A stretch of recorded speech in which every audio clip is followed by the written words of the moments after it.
On vit dans un monde qui change à une vitesse folle, n'est-ce pas? Alors, la grande question c'est comment faire pour ne pas juste subir l'avenir, mais pour le construire? C'est exactement la vision qu'on va explorer ensemble.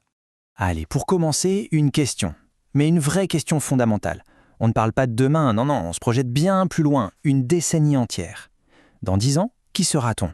Et là, attention, la nuance est essentielle. La question, ce n'est pas quel sera votre métier ou qu'est-ce que vous posséderez. Non, c'est bien plus profond. Ça touche à l'être. Qui sera-t-on vraiment au fond de soi? Mais pourquoi cette question est si importante, si urgente même? Pour le comprendre, il faut essayer d'imaginer à quoi pourrait bien ressembler notre monde en 2036. Et voilà, le décor est planté. On parle d'un monde complètement redéfini par des changements massifs, technologiques, économiques, environnementaux. De l'intelligence artificielle partout, des technologies dignes de la science-fiction qui deviennent réelles.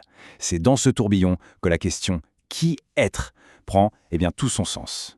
Face à tous ces bouleversements, il y a en fait un choix fondamental qui se dessine, une sorte de croisée des chemins sur notre manière d'aborder cet avenir.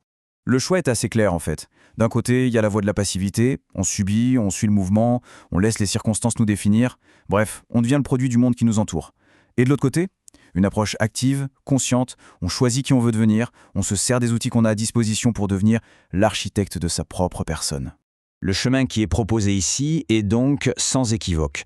L'idée, ce n'est pas simplement de réagir à ce qui arrive, c'est de créer, d'être vraiment proactif.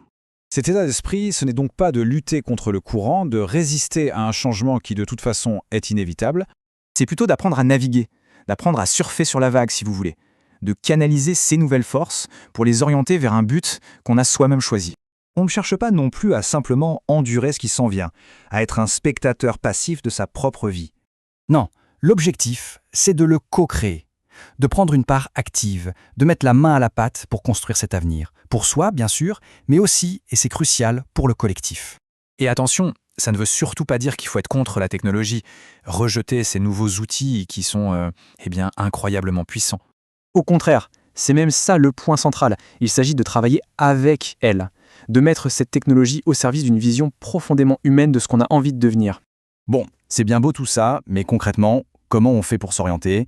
C'est un chemin qui a l'air exigeant, non? Eh bien, une des clés se trouve peut-être dans une sagesse bien plus ancienne. Oui, on remonte loin, il y a 2400 ans.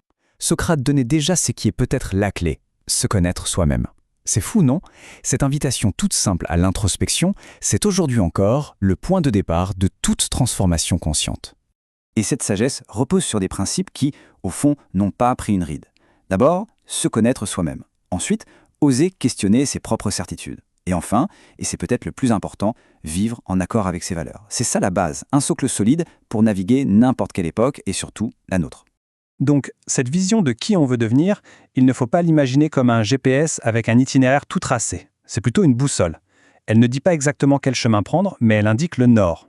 Et dans le brouillard de l'incertitude, savoir où est son nord, c'est déjà énorme. Ça donne une direction, un cap. Du coup, ça change complètement la perspective, vous voyez? La destination finale, ce n'est plus un succès extérieur. La vraie destination, c'est un état d'être.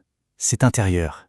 Le vrai voyage, il se passe à l'intérieur. Il s'agit de cultiver son caractère, d'affiner sa manière d'être au monde, sa façon d'interagir, et puis d'améliorer la qualité de sa présence à soi-même et sa présence aux autres. Et tout ça, ça nous ramène à la question finale. Une question qui est à la fois la plus personnelle et la plus concrète de toutes. C'est une invitation à transformer cette grande vision en une intention claire et précise pour la décennie à venir.